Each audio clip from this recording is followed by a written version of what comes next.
inspiring you to set the marketplace ablaze in partnership with an awesome and limitless God. This is the Kingdom Driven Entrepreneur Podcast, and this isn't business as usual. Here's your host and Chief Fire Igniter, Shay Bynes. Welcome back to the Kingdom Driven Entrepreneur Podcast.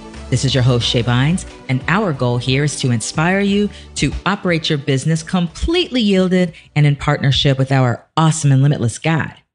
Andrew Simpson is my guest today. He is the owner and chief vision officer of Players Fitness and Performance, more commonly known as PFP. 7 years ago, Andrew went from personal fitness trainer to reluctant fitness business owner with no plans and no expectations for growth. And much to his surprise, his business grew to 22 team members, hundreds of clients, and now they are in the middle of the biggest growth they have ever experienced. Now, Andrew contacted us a few months ago to share about how Kingdom Driven Entrepreneur played a pivotal role in helping him to make his fitness business a ministry as much as it is a workout. And now their goal is for every person who walks into their gym to feel the love and the presence of God. We have a great conversation about his growth as a leader in the midst of expansion and his journey of finding his pace of grace, that unforced rhythm of grace, working in partnership with God, being a natural risk taker as well as a fast action taker. I really enjoyed hearing Andrew's story, and I believe you will as well. So listen in and enjoy. Andrew Simpson, what's going on, brother? Hello, Shay. How are you? I'm doing well. I've been looking forward to this conversation ever since you submitted your story and shared about how Kingdom Driven Entrepreneur has been a part of your story of taking your business and having it be as much a ministry as it is a workout, were your exact words. And so you got it. So I'm looking forward to exploring a bit of your story. So let's start off by you just sharing what exactly you do. Your business is PFP. I know you work with student athletes and beyond. So just kind of paint us a picture real quick about what it is that you do in business with PFP. Yeah. So PFP, it's our tagline is more than just the gym. So we're an experience.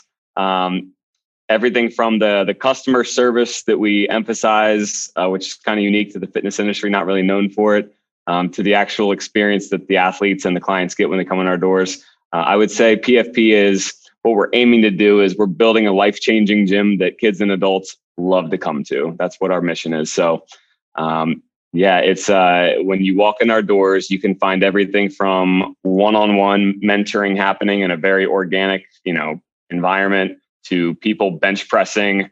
A 7-year-old could be doing agility on a ladder, and then a 70-year-old could be doing deadlifts, right? And then yes, I love it. Community happening and conversations happening and relationships being built. So it's an experience. That's what we're trying to provide. So fun. And where are these doors of yours? Where are you located? So we are in Frederick, Maryland. Frederick, Maryland. And for those who aren't familiar with Frederick, Maryland, what is the largest major city you're close to, and how close is it to that city? Yep. So we are about 45 minutes west of Baltimore and 45 minutes north of Washington, D.C. Gotcha. Okay, good stuff. Okay, so now when did you start? When did PFP start? How long have you been doing this? 2014 is when the business was started. Okay, so we are what, in year 7? This is year 7 we're in, yep. All right, so now take me to the genesis of this business. Like, did God put this thing on your heart? This is like in your background, this has been in your blood. Like, tell me the story of how this thing started. Yeah, so not at all. I would consider myself an accidental entrepreneur. I was at 19 years old. I encountered my first mentor in life who taught me all the ropes of personal growth and development, which led me on a path to finding the Lord eventually. But I was 19 years old, and I had met this guy who was training athletes, for a profession. And I was like, you can get paid for this? Like, this is actually something you can earn a living on. So from 19 to 21, 22 years old, I learned, I interned, I shadowed, I got my feet wet as a personal trainer. I fell in love with the idea of working with youth in particular. And then once I graduated college and dove into this other business full-time as an employee of the business, that is when I saw some things happening that I did not necessarily align with. I was coming into my own relationship with the Lord and wanting to go a different path. So I decided to leave that business, and I wasn't sure what I was going to do with my life. I was a little bit burnt out from what I had witnessed at the other business, but I also had this group of 10 to 15 clients, mostly youth, a couple adults who needed to be served. So I rented space from, actually, this is kind of a funny story. I rented space from a fight club. Really? From a fight club. And so imagine me sitting with a 7-year-old, teaching them about life and teaching them how to do a squat. And there's these guys up in a boxing ring just getting punched in the face. So I quickly found out that was probably not the most conducive environment to train my clients in. But I still didn't want to go all in because I wasn't convinced this is what I was supposed to do with the rest of my life. But God had other plans. So that business that I was renting space from, in the middle of the night, 1 a.m., they call me up. They're like, "Hey, look, we're going out of business. You got to tell your clients that we're moving to a new location tomorrow." I said, "What? 1 a.m.? Like, this is happening? And tomorrow?" I was like, "Is this how business works? I don't know. I don't know any different." So okay. So moved locations. 3 months later, it happened again. Then I started to wonder, like, there's some sketchy things happening in this business. I'm not sure if I want to rent space from them anymore. Then it happened a third time. And that's when I was like, okay, I need to find a home for my 15 clients, because the business had not grown really. It was just my core group of 15 clients. I was doing a couple other sales things on the side. So I was like, you know what? I'll rent a space, warehouse space, 1,200 square feet. I'll do a 12-month lease. No real risk because my clients would be able to pay the overhead. And so I wasn't too concerned. I've never really been, I've never had the fear of taking risks. Right. I think that's something God's like put inside me. Like, I never worry about the outcomes, which sometimes comes back to haunt me. Right. Big time. Now I have a team in place that doesn't allow me to do that. Yes. So I rented the space, and I called up 3 or 4 people who I thought might want to go into it with me and be the first ever, employees. We call our employees team members, but be the first ever team members of PFP. They said yes. And I had no expectations for what that 12 months was going to do. I was pretty much under the impression that 12 months were going to go by and then I would maybe move on and do something else. And Shay, in those 12 months, and I can fill in the details for you because a lot happened. It wasn't just like this miraculous, God just did it all and we didn't have to work hard. But in those 12 months, we went from 15 to 100 clients in this little space. We were busting at the seams. Wow. And the natural next step without much thought was just, all right, we go get a bigger space. Never had much of a vision. Even in that first year, 2 years, I didn't have much vision for the business. It was just, we're going to respond to the need that the clients are clearly telling us they want. Right. We're going to get them a bigger space. And so we expanded into a 5,800 square foot space. And during that first year, we learned that all you had to do in our area, we were, Andy Stanley says, uniquely better. So we were the only business like ours that was doing it in the way we were doing it. Right. And we learned that if we just had somebody at the front, welcoming people as they walked in, greeting them by first name, connecting with them and building a relationship, if we just did that, then people were going to tell people about it because it elicited a feeling inside of them when they walked in the gym, and nobody else in our area was doing it. They didn't have any kind of welcoming team or, kind of like you go into a church, right? Right. We've got the whole greeters team going on, right? First impressions. And so we decided to double down on our directors of first impressions and spend a lot of time training them while everyone else was focused on bigger muscles and getting bikini ready. We were just like, you know what, we're going to love people and shine God's light as they walk through the doors. Wow. So we had an amazing woman named Tanya, who's still with us today, who really created that welcoming experience. And it still makes me crack up because if more gyms just did that piece. Simple thing. Simple thing, which is connect with people, honor and value them from the time they walk in the door. Amen. Yep. By their first name, always. And their first name. Yep. Wow. I can keep telling the story, but if you have other questions, I can give you the rest of the story. I'm already intrigued. So I am curious, because you shared that it was in this growing mentorship that you had that you came to know the Lord and all of those things. So I'm curious to know whether when you started your business, did you have a concept of like, this business is really, submitted to God? I'm doing this thing with him. And did you have that concept, or was it kind of like, well, I just need to go figure out how to do this business thing. Love you, Lord. And were this kind of separation? What was it like for you in that beginning stage? Mm-hmm. Yeah, it was because I was early on in my walk as a Christian. I became a Christian at age 23. I was doing things thinking about the Lord in the business, sure, but there was not intentionality to make it a ministry. Yeah. It was just based on the way that we worked and the way that we acted. I would say in 2014, we opened our doors September of 2014. In October, I invested, it was a month after we opened our doors, I realized I don't know what I'm doing. So I invested in a mentorship, and I flew out to California for 3 days. I left our staff who didn't know what they were doing. I was like, guys, I got to go figure out how to run a business. So I'll be back, you guys. I flew out to California.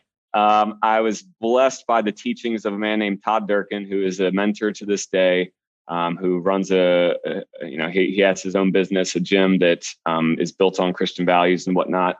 And he was a very godly man, and he shared with me how to run a business and the whole group. So he played a pivotal role in the growth of PFP, because he connected me with a purpose and a why for the business that I never really had prior to that. Yeah, so that helped me get a lot of clarity, and that was 2014. And then in 2015, I believe it was, is when I stumbled across Kingdom Driven Entrepreneur.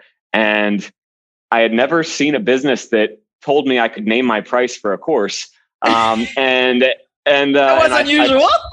I've heard your story on that before, which I'm really grateful, because I don't think I had a lot of money at that time anyway. So I, paid for your fire starter course, started listening to that. And that's what really opened my mind up to like, wow, like this is a real thing. Like you can have a kingdom driven business that is intentionally doing work for the Lord. So yeah, that's so good. Answer to that question. Yeah. That's so good. Okay. So talk to me about what this looks like. There's so much goodness from the time of your beginnings to where you are now. I'm going to fast forward for a second, and then I want to go backwards. Give people a picture of your right now. Like, what does the business look like now? What does the growth and the expansion look like? Yeah. So now we just in March during the pandemic, we moved into a 17,000 square foot location. Oh, wow. So this is your second move, or there was more moves than that? No, the second move. Yeah. This is the second move. Wow. We went from 5,800 square feet to 17,000, and we needed it. Even during the pandemic, we continued to grow. Our mission was to serve people during the pandemic. And we used the lighthouse analogy, right? With all the darkness, like we want to be the lighthouse for people that's continuing to shine and be there for them. So we kept growing. And in March of 2021, we opened the doors in our new location, which I'm sitting right now in our video room, which I never expected to have a video production room in our business. But the business now, we serve 3 distinct populations. We serve youth between the ages of 6 and 11.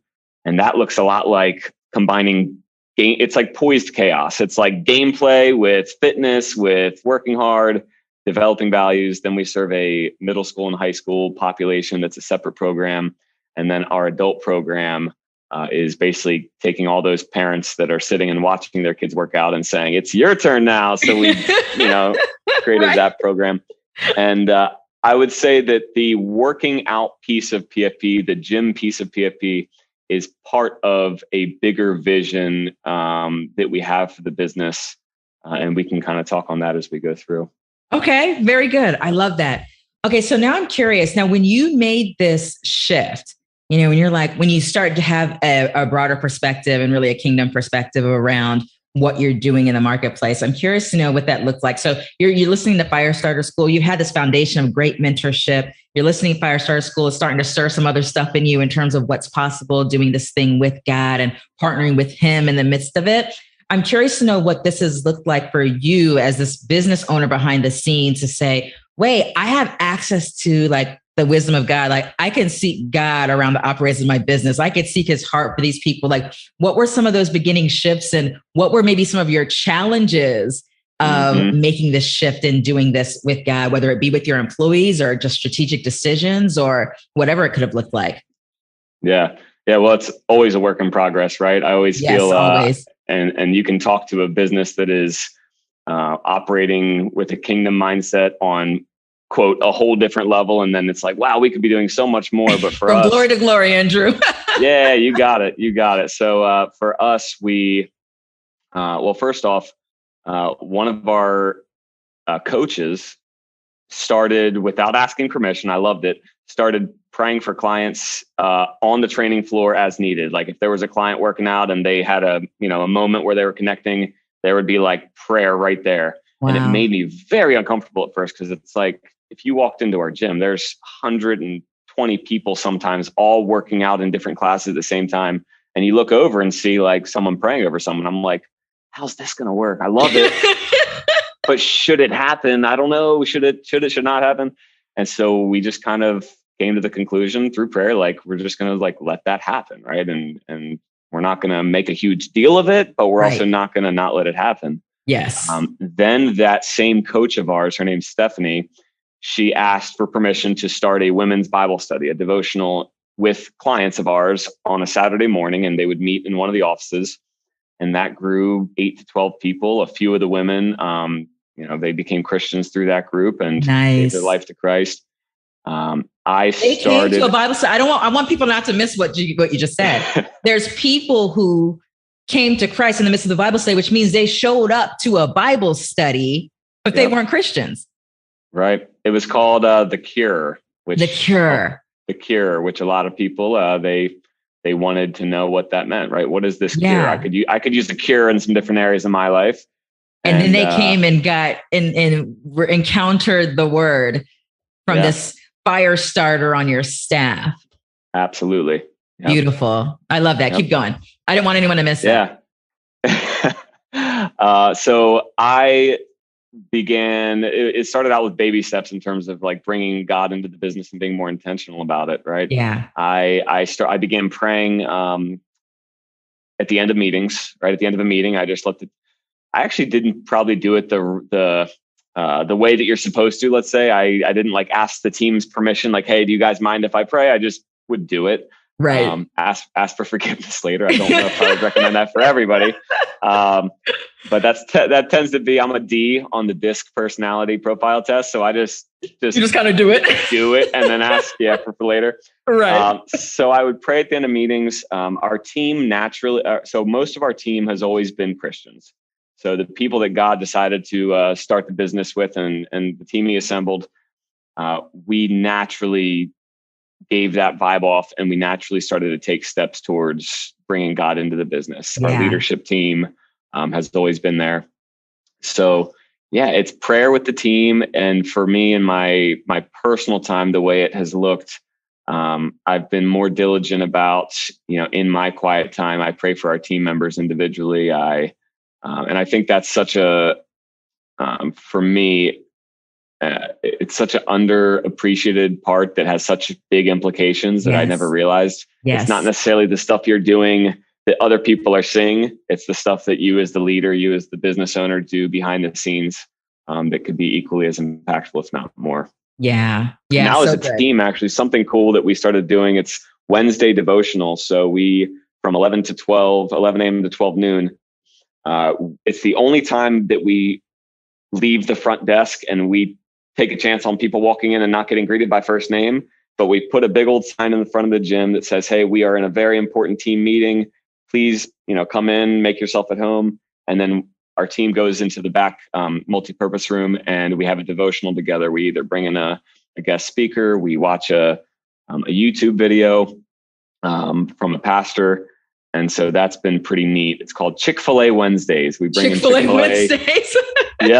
Yep. We bribe the team to come with Chick-fil-A and we learn and grow together in the Word. Oh, that's fun. And now, are there staff members who aren't believers who choose to participate in these things too? Or are they kind of opting out? Or what does that look like on your team? Or is everyone a believer as far as you know?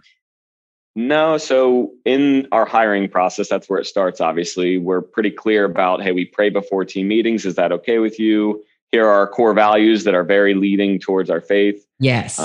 We have them read a document that is called Just About Everything a Person Should Know Before Working at PFP. And in that document, it shares how it's a Christian-led business. It does not say you have to be a Christian to work here. That's certainly not what we feel God has called us to. So when people come on board, actually, most of them have a belief in God at some capacity. Right. I would say about 30% are in a full trusting relationship with Jesus. And then there's a good amount that are just, they're dabblers, right? And yeah. I understand that. I love that. So you're very clear about company culture up front, so that people, when they're coming in, they know that what they're walking into, and if they're uncomfortable with that from the front, then they would already be self-selecting themselves out of wanting to work there. But if they're like, okay, maybe I do, or maybe I don't believe in what you believe, but I like the culture. I like the culture that you've established here. Then wonderful, an opportunity for them to grow and thrive in the midst of that. Yeah. We tend to attract like a young 20 to early 30-year-old team member. Yeah. And we've found that most of them, one of the areas in their life that they want to learn more about or grow in, they don't know what it looks like, is spiritually, right? They want to know what that looks like. So they come on board, and then God has given us the tools and the resources and even the devotional as an opportunity for them to be able to grow. Yeah. So a lot of them have grown, in their relationship along the way. Good. That's so good. Now, you said something that I want to talk to you about. So you said that you've never had issues with risk. So you're just kind of by nature, I'm a risk taker by nature. I'm kind of designed that way. I've also heard you say, well, I'm a D on the DISC profile. I just kind of go after, I just kind of do it. So with the personality type that you have, sometimes the challenge for you and walking with God in the midst of doing business is on the grace over grind thing, where the Lord may be trying to slow you down on something, or leading you to make a decision that you'd prefer not to make, because on the inside you're like, I want to go after it. So how has God been developing you? What kind of story can you tell me, or what's the process you're walking through to find that rhythm with Him when it challenges, that aspect of your DNA? Yeah. So I think most people know when a message speaks to them, or a certain book speaks to them, or a pastor, like there's a message that there's a resounding theme that every time you hear that message, you're like, how did I forget about that so quickly, right? And your audiobook, Grace Over Grind, I listened to that, and that was like a huge wake-up call for me, and it spoke directly to my personality type. And I made some shifts in the way I did things after that book. Another pastor, Michael Todd, gives the talk about the pace of grace. Yes. And so I listened to that, and I'm immediately like convicted, and I'm like, these are the changes I'm going to make.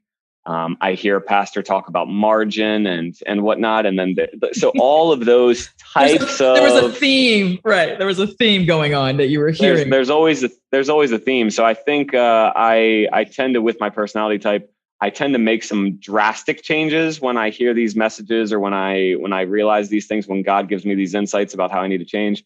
I make drastic changes, and then the pendulum swings back over, and then it corrects. So I don't go very long in the wrong direction before God grabs me and pulls me back. I think He's always trying to pull us back to where He wants us. Yes. So I've got my quiet time. I've got my mentors that will speak truth into me. It doesn't take much for me to correct back in the right direction. So good. But I constantly need that reminder. Yeah. I mean, that's the walk, right? It's like Holy Spirit is just such a wonderful course corrector, and just helps us to find that place. And when we just continue to walk with just this ongoing awareness of His presence and walking with Him, then when you may be going a little bit too far and need to pull back, when you have those moments, so that, like you said, you just don't go too far off the path if He's kind of calling you to, okay, in this moment and this time, this is not the time for that right now. Let's kind of pull back here. So I love that. Yeah. That's the walk with him, right? Yeah. The funny check for me is always when I walk through the hallways and the offices and I'm like wanting to connect with somebody, wanting to connect with another leader, wanting to talk. And I look around and everybody is busy, right? Hard at work, doing their stuff. And I'm like, man, I'd really like to connect. And then like God hits me over the head. He's like, well, I wonder why, right? They're doing what you do. So before anybody else changes, you as the leader, you got to change, right? So that's usually enough of a wake up call for me too, to be like, all right, what is most important right now? It's people. And so what has been some of the surprises? Like, if there's been a surprise in this whole journey of walking this thing out with God, or a challenge that you got on the other side of in a way that you were kind of surprised that it happened that way. I mean, like, what kind of comes to mind in the midst of this story between when you started and where you are now? What really is a highlight for you?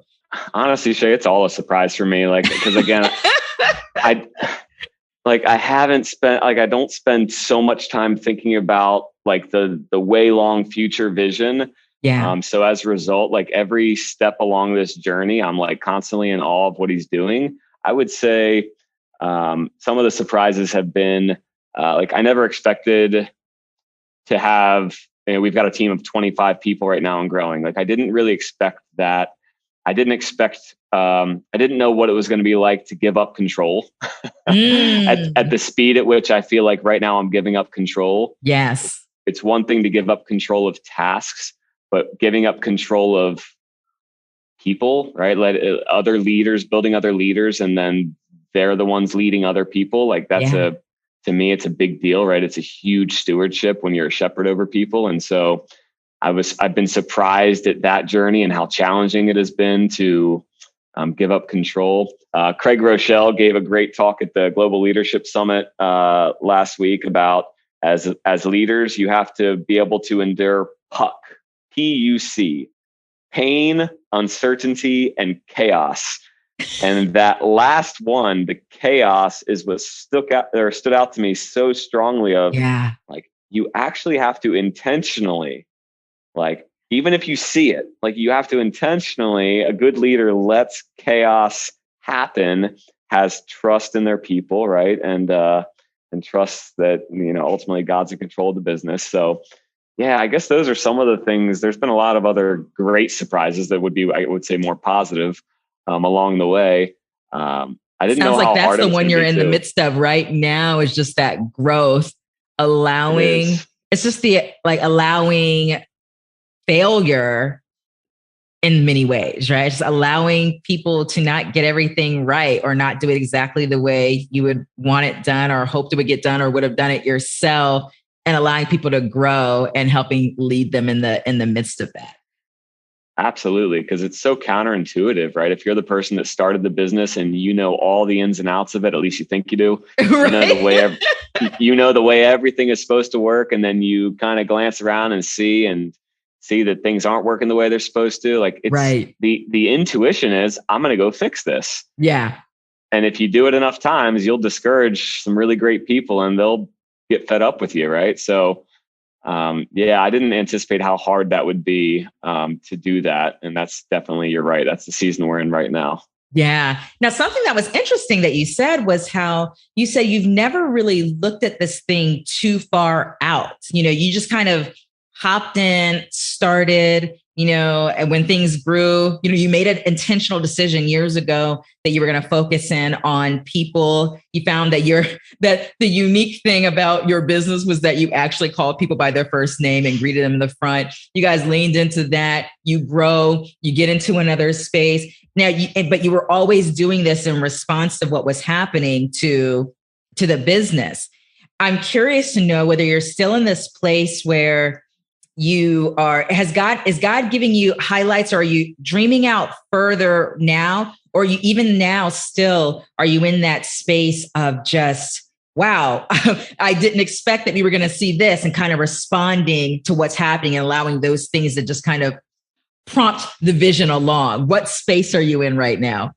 So recently, about 2.5 to 3 months ago, God told me very clearly that his light and love is going to shine through PFPs all over.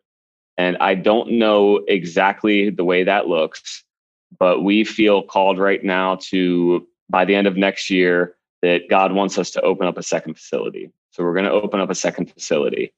And I don't know what that turns into. I don't know the way that his light and his love is going to shine through PFP all over, right? Because there's a lot of different ways that could take flight. Lots, yes. But for whatever reason, we do know that opening up another location is going to be part of this plan.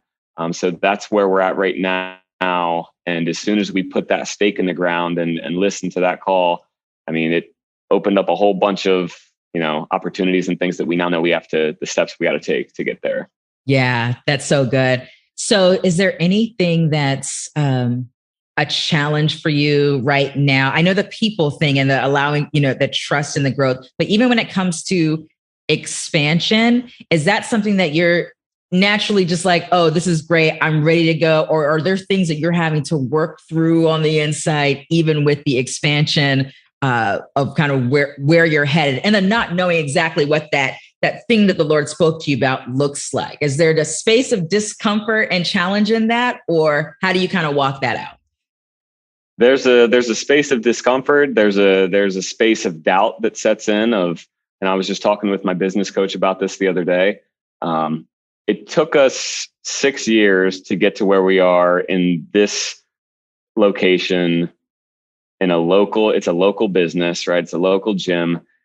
And the thought of opening up a business even 20 miles away from here, another gym 20 miles away, where we don't have roots, where we don't have relationships, like, how will we do this, right? How are we going to make this happen?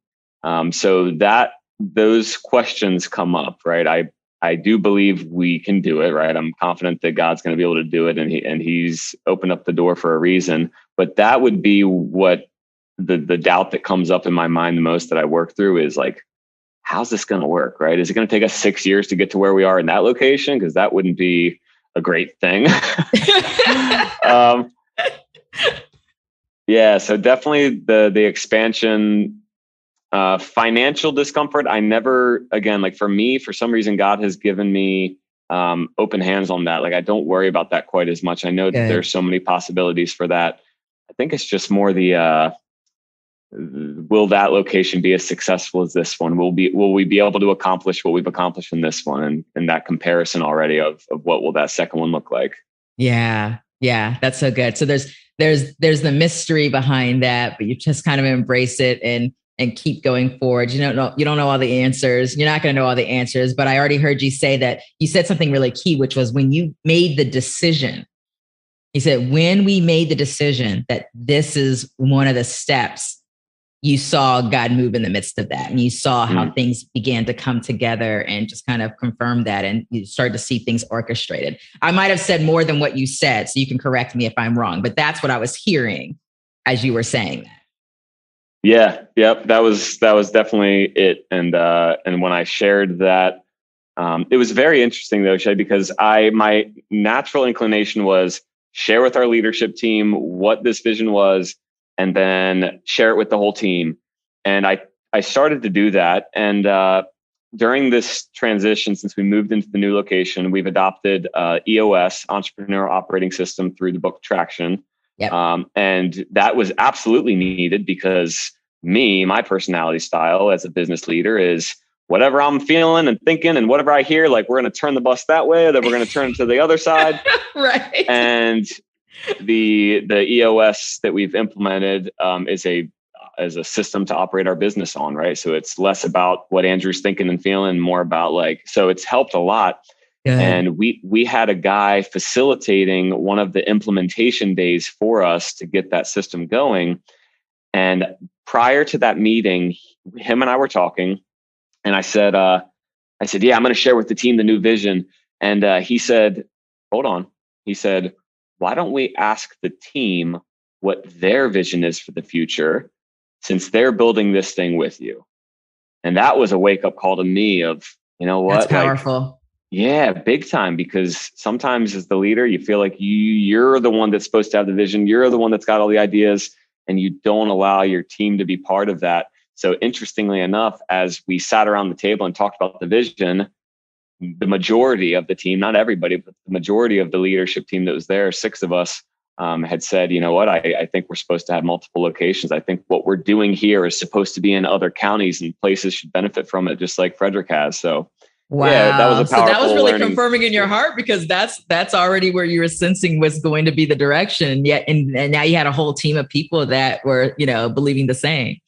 Yep. That's super good. I love that. I also love that you seem to have a bit of self-awareness. And so you kind of recognize, the areas where it's like, okay, my tendency is to be here. And so I'm going to get help to help balance me out in this area. My tendency, this is my strength, but this is also how this can show up. So I'm going to develop myself in this area or get help there. And so way to go on that. Thank you. I love that. I love that. And so there was only one other question I really wanted to ask you, which is, have you ever been challenged with a decision where you really felt like maybe this is how, like, all normal natural wisdom would say, do this, or just what I read in a book would say to do this, but yet the Lord's really asking you and you're feeling compelled in your heart to do something that's contrary to that? Have you experienced that?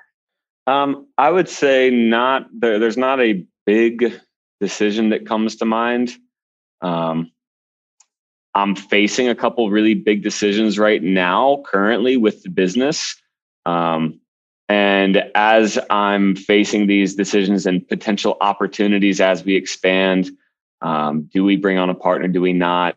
Yeah. So there's some different opportunities right now. And as I'm going through these decisions, I'm constantly asking the question, like, Lord, what would you have for this situation, and how to structure this or how to go about this? Because I know what advice I'm getting from the worldly perspective that makes logical sense, but I don't want to do it that way, right? Like I like your way better in the long run. And so I'm leaning into that right now as we speak. I'll keep you posted on how that goes. But yeah, that's where we're at. I love that. So good. So before I close, was there anything that was on your heart that you're like, man, I really need to make sure that I share this on the Kingdom Driven Entrepreneur podcast about your walk and your journey and doing this thing with God?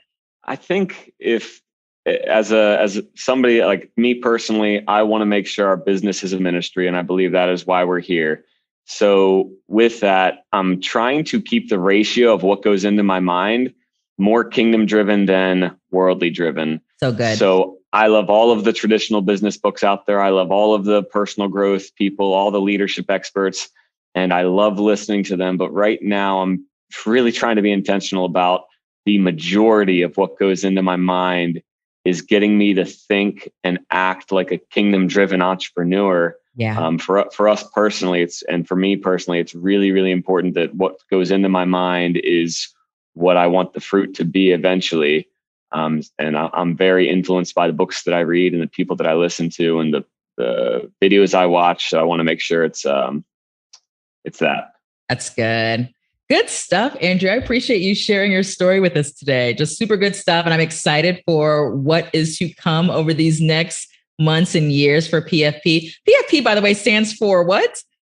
Stands for Players, Fitness, and Performance. Players, Fitness, and Performance? Yes. Very good. Awesome. Well, so for those who want to learn more about PFP, connect with you, what's the best place for them to go? So if they want to learn more about PFP, they would go to pfpfit.com, pfpfit.com.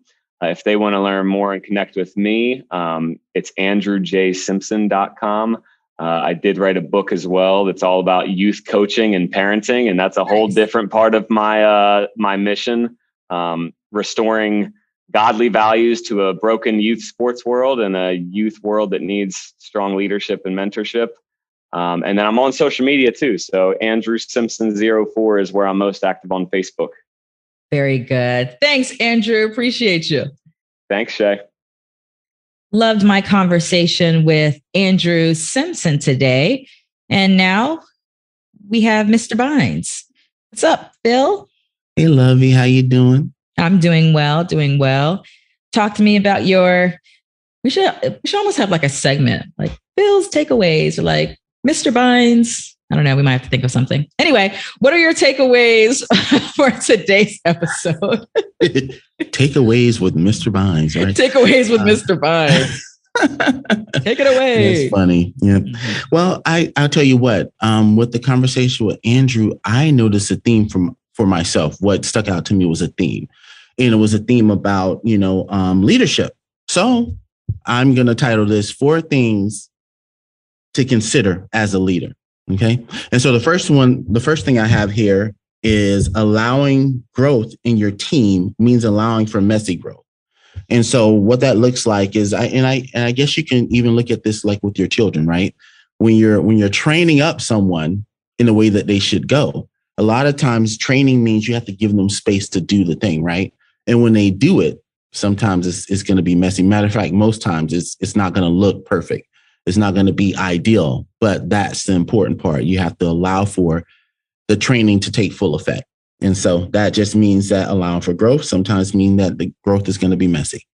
That's good. The second point I have here is sometimes the growth of team members will make you uncomfortable, even if it makes you proud.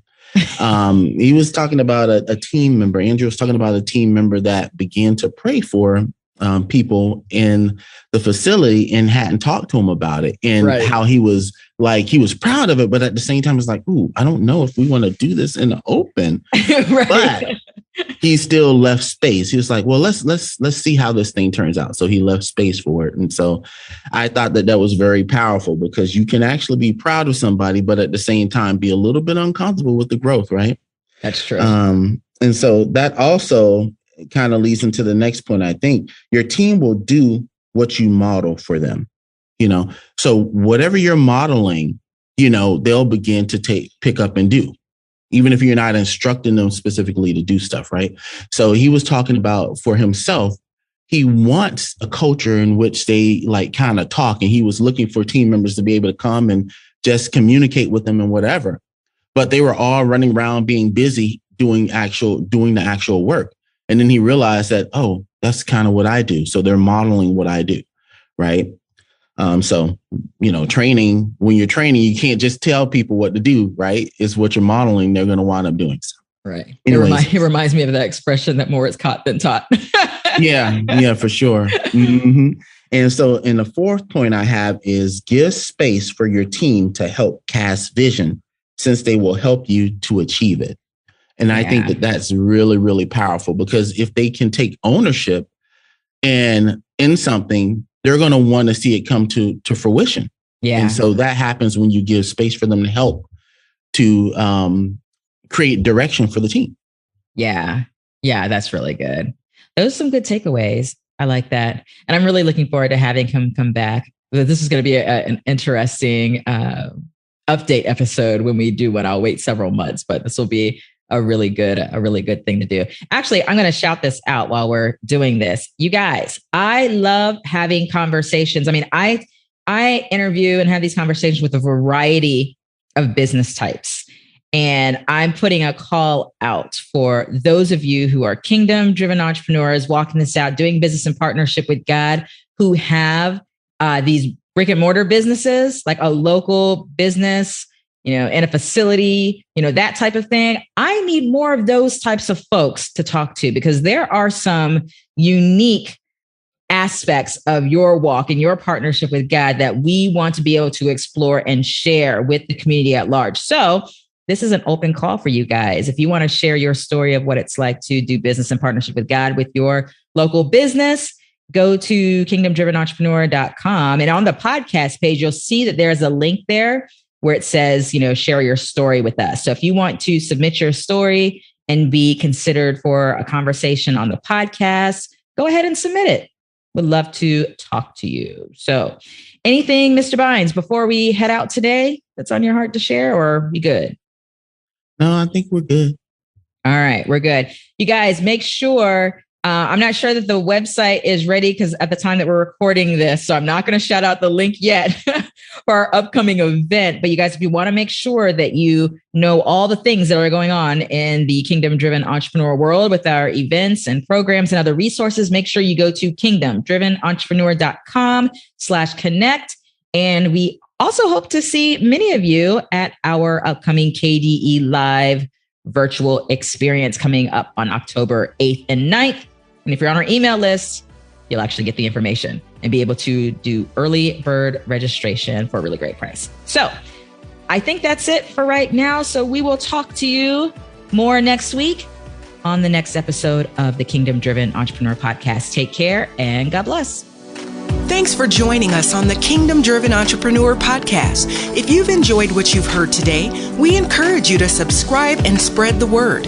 And don't forget, you can gain access to even more resources, plus a thriving community of fire starters by visiting our website at kingdomdrivenentrepreneur.com.